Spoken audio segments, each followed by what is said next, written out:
Selamat pagi, saudara-saudari yang terkasih dalam Tuhan. Kita kembali lagi di dalam program Makin Dekat dengan Tuhan. Sebelum kita masuk di dalam renungan firman, saya mengajak kita untuk bersatu hati dalam doa. Mari kita berdoa. Bapa kami yang ada di dalam surga, kami percaya Tuhan bahwa Engkau adalah Allah yang memelihara hidup kami. Terima kasih karena Engkau juga memberikan kami kesempatan, kami boleh menikmati hidup di hari ini. Itu semua karena anugerah Tuhan. Dan biarlah Tuhan yang menolong kami sebelum kami lebih jauh masuk di dalam seluruh aktivitas yang kami lakukan hari ini. Kami mau diisi oleh kebenaran firman Tuhan. Menolong kami bagaimana kami boleh mendengar suara Tuhan dan bagaimana kami beriman di dalam Engkau. Terima kasih Bapa. Dengar doa kami dalam nama Tuhan Yesus, kami berdoa dan bersyukur. Amin. Bapak, Ibu, dan saudara-saudari yang terkasih dalam Tuhan, tema kita hari ini saya berikan judul Jesus Our Hope. Saya mengambilnya dari Roma 15 ayat 13. Mengatakan demikian. Semoga Allah, sumber pengharapan, memenuhi kamu dengan segala sukacita dan damai sejahtera dalam iman kamu, supaya oleh kekuatan Roh Kudus kamu berlimpah-limpah dalam pengharapan. Bapak, Ibu, dan saudara-saudari yang terkasih dalam Tuhan, ada sebuah kisah di mana di tahun 1500-an pada waktu itu ada sebuah peta yang ditaruh di musim Inggris yang menggambarkan perjalanan seorang marinir tua pada tahun 1525, dan peta ini ditaruh di Museum Inggris. Nah, dalam petanya ini dia membuat catatan untuk tempat-tempat yang ia belum kunjungi dengan menambah alasan-alasan mengapa dia tidak pernah ke sana. Jadi, di dalam perjalanannya seorang marinir ini dalam peta yang dia bawa, dia akan memberikan tanda-tanda khusus untuk tempat-tempat yang memang dia belum pernah kunjungi. Ternyata di dalam catatan-catatan itu, di tempat-tempat yang dia belum pernah kunjungi, dia menambahkan sebuah catatan kenapa dia tidak pergi ke sana, karena mungkin di daerah itu ada raksasa besar. Lalu kemudian di sebelah yang jauh dari peta itu, gitu ya, di dalam peta itu, kemudian jauh dari lokasi itu, dia juga menambahkan satu catatan kenapa dia tidak pergi ke sana, karena mungkin di sana ada kalajengking yang begitu ganas. Lalu dia juga menambahkan, dan di sebelah sana mungkin ada naga yang mematikan. Nah, Bapak Ibu, bertahun-tahun kemudian peta itu dibeli oleh seorang penjelajah dunia dari Inggris pada tahun 1800-an yang bernama John Franklin. Ia kemudian mencoret catatan-catatan yang mengerikan tentang kemungkinan-kemungkinan ada makhluk-makhluk yang menyeramkan itu di daerah-daerah di mana diberikan tanda oleh seorang marinir tua. Makhluk-makhluk yang menyeramkan yang membuat dia tidak melanjutkan perjalanannya ke sana. Dia bahkan tidak mencoba untuk memasuki tempat-tempat itu karena memang dia tidak sanggup menjumpai makhluk-makhluk menyeramkan yang kemungkinan ada di sana, dan ini yang dia pikirkan. Namun John Franklin mencoret catatan-catatan yang dibuat oleh marinir tua itu dan mengganti tulisannya menjadi, mencoret bahwa mungkin di sini ada kalajengking ganas, dia gantikan dengan tulisan di sini ada Tuhan. Lalu kemudian catatan di selanjutnya, di wilayah selanjutnya yang dikatakan bahwa di sana mungkin ada raksasa besar, John Franklin coret catatan itu dan menggantikannya dengan di sini juga ada Tuhan.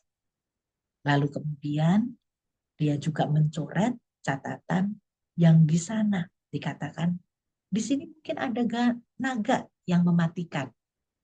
John Franklin lalu kemudian mencoret catatan itu dan menggantikannya dengan tulisan, di sebelah sana pasti ada Tuhan. Nah, Bapak, Ibu, dan saudara-saudari yang terkasih dalam Tuhan, ini merupakan suatu kisah yang hendak menggambarkan kepada kita bahwa di dalam perjalanan kehidupan kita, situasi kondisi yang kerap kali kita alami, Tuhan memang tidak menjanjikan sesuatu nyaman. Nyaman setiap hari kita bisa lakukan atau kita bisa alami. Tetapi juga terkadang Tuhan mengizinkan ada kesulitan-kesulitan terjadi. Di masa-masa ini, bahkan di waktu-waktu ini kita juga diperhadapkan pada situasi ketidaknyamanan. Tidak adanya sesuatu yang membuat kita merasa nyaman ketika kita tinggal baik di kota kita masing-masing, di kota Jakarta atau kota-kota besar lainnya, yang mana karena ada aksi kerusuhan dan sebagainya yang berdampak ketidaknyamanan bagi kita. Tetapi satu hal yang menjadi satu kekuatan bagi kita adalah melalui ayat yang tadi saya ajak kita baca bersama, bahwa ada pengharapan yang Tuhan berikan kepada setiap kita orang percaya. Sekalipun dunia ini tidak memberikan suatu kepastian, bahkan ketika kita berada di negara Indonesia, khususnya di era demo seperti ini, anaknya demo dan sebagainya, seperti seolah-olah kita menantikan ada kepastian, ada bagaimana keputusan dari pemerintah, sehingga dengan demikian kita bisa semakin nyaman di dalam bagaimana menjalani kehidupan kita dengan tidak terganggu, tidak khawatir, tidak merasa cemas, tidak ada ketakutan ketika bahkan kita pergi keluar rumah dan melakukan pekerjaan kita. Satu hal di dalam ayat yang tadi saya baca untuk kita semua menjadi satu kekuatan bagi kita, sekalipun dunia ini tidak menunjukkan adanya kepastian, bahkan juga seringkali kita diperhadapkan oleh sesuatu yang menurunkan pengharapan kita. Tapi satu hal yang menjadi kekuatan kita adalah kita punya Allah, sumber pengharapan. Bahkan di dalam Roma 15 ayat 13 mengatakan, Allah tidak hanya memberikan kita pengharapan, sebab Dia adalah sumber pengharapan itu sendiri, tetapi Dia juga akan memenuhi kita dengan segala sukacita, damai sejahtera di dalam iman kita. Karena Dia mengatakan, supaya oleh kekuatan Roh Kudus kami berlimpah-limpah dalam pengharapan. Harapan yang diberikan oleh Allah melalui Roh Kudus bukan hanya pengharapan-pengharapan yang sementara, pengharapan yang semu, pengharapan yang seolah hanya sesaat saja diberikan kepada kita, melainkan pengharapan-pengharapan yang pasti, pengharapan-pengharapan yang kekal, pengharapan-pengharapan yang sampai selama-lamanya kita bisa berharap pada Tuhan.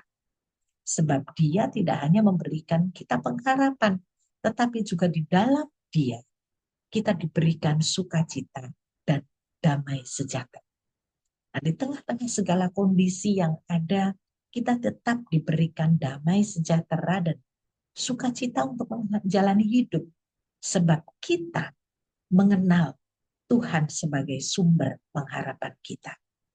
Nah, Bapak Ibu yang terkasih dalam Tuhan, ungkapan berlimpah dalam pengharapan ini bisa diartikan adalah suatu kelimpahan pengharapan yang sampai luber keluar, menjadi kaya oleh karena pengharapan, memiliki lebih dari cukup pengharapan, melampaui semua batas. Nah, betapa Tuhan kita adalah Tuhan yang tidak memberikan pengharapan kita hanya sekedar angan-angan. Pengharapan yang Tuhan berikan ini tidak sama dengan angan-angan. Kita berangan-angan bahwa masa depan kita baik, kita berangan-angan supaya situasi menjadi lebih baik supaya kita juga bisa nyaman dan sebagainya. Ini bukan sekedar angan-angan, tetapi sesuatu yang pasti yang Tuhan berikan kepada kita. Sebab pengharapan kita sebagai orang percaya adalah karena Kristus telah turun ke dunia ini, mati di kayu salib, dan bahkan bangkit untuk memberikan kita pengharapan bahwa suatu hari nanti kita diberikan kehidupan yang kekal bersama-sama dengan Tuhan di surga. Nah, Bapak, Ibu, dan saudara-saudari yang terkasih dalam Tuhan, bagaimana kita sebagai orang percaya itu terus berharap kepada Tuhan? Ada dua hal ternyata yang menjadi alasan kita bagaimana kita terus memberi diri untuk berharap kepada Tuhan. Yang pertama, karena Tuhan Yesus, Tuhan Allah kita, tidak hanya memberikan kita pengharapan selama di dunia ini. Di tengah-tengah situasi yang tidak pasti ini, Tuhan memberikan kepastian bagaimana memimpin perjalanan kehidupan kita, menolong kita untuk melewati segala kesulitan yang ada bersama dengan Tuhan. Tuhan adalah Tuhan yang transenden, tetapi juga Tuhan adalah Tuhan yang iman, yang bersama-sama dengan kita. Dia tidak hanya jauh di dalam kekekalan yang tidak bisa kita jangkau dengan fisik kita selama kita di bumi ini, tetapi bagaimana dia menyatakan dirinya kepada kita dan memberikan kita pertolongan dan penyertaan. Karena itu dia adalah Allah yang imanen, Allah yang Immanuel, Allah yang bersama-sama dengan kita. Sebab itu ketika kita diberikan pengharapan selama di dunia ini bahwa Tuhan itu bersama-sama dengan kita, maka kemudian itu menjadi satu kekuatan untuk kita bisa menjalani hidup kita. Baik kehidupan ketika kita dalam kelimpahan, maupun kita ketika kita dalam kekurangan, ataupun ketika kita dalam kesulitan. Tuhan memberikan kita kekuatan untuk kita berjalan bersama-sama dengan Dia. Nah, hal yang kedua yang kita juga bisa pelajari, mengapa di dalam Tuhan kita bisa berharap? Sebab Tuhan adalah tidak hanya pengharapan bagi kita di dunia ini, tetapi juga pengharapan dalam kekekalan. Bapak, Ibu, dan saudara-saudari yang terkasih dalam Tuhan, kita tahu bahwa hidup di dunia ini adalah hidup yang sementara. Hidup yang seperti uap yang sebentar saja kelihatan, lalu lenyap. Bahkan juga pemazmur menggambarkan kehidupan manusia ini seperti rumput yang berbunga yang sebentar saja mekar, lalu kemudian layu dan bahkan mati. Bapak, Ibu, dan saudara-saudari yang terkasih dalam Tuhan, lalu bagaimana kita memaknai hidup yang sementara ini?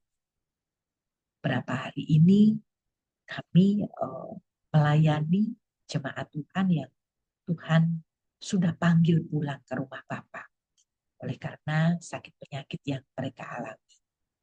Dan Tuhan mengasihi mereka. Mereka panggil Tuhan lebih dulu, mendahului kita semua. Supaya mereka bisa mengalami kenyamanan, kehidupan yang kekal bersama-sama dengan Bapa di surga.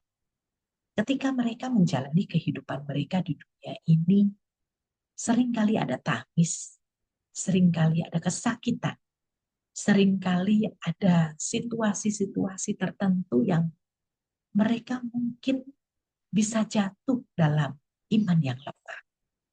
Tetapi ketika mereka boleh diberikan kekuatan untuk bisa menjalani masa-masa kelemahan tubuh mereka, itu semua karena anugerah Tuhan.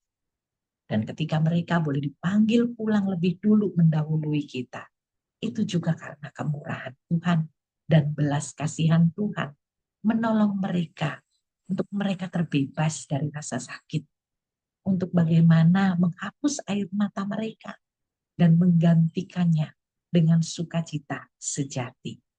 Nah, ini juga yang menjadi satu pengharapan kita sebagai orang percaya. Selama kita hidup di dunia ini, kita tidak tahu kan, waktu giliran kita untuk juga boleh dipanggil Tuhan balik ke rumah Bapa.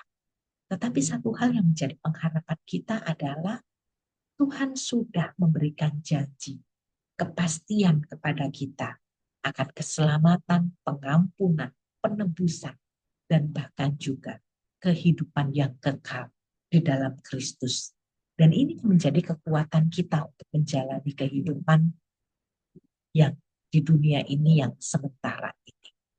Memegang janji teguh bahwa Tuhan berjanji untuk memberikan kehidupan yang kekal, dan ini merupakan suatu pengharapan yang tidak mengecewakan. Pengharapan di dalam Tuhan tidak akan sia-sia, sebab Dia akan memberikan jaminan dan kepastian yang melampaui kehidupan selama kita di dunia ini. Nah, Bapak Ibu yang terkasih dalam Tuhan, biarlah renungan ini boleh memberikan satu kekuatan bagi kita untuk kita hidup memiliki sumber pengharapan. Sumber pengharapan kita tidak terletak pada materi kita. Sumber pengharapan kita tidak terletak pada status jabatan kita. Sumber pengharapan tidak terletak pada orang-orang yang senantiasa terus menopang kita.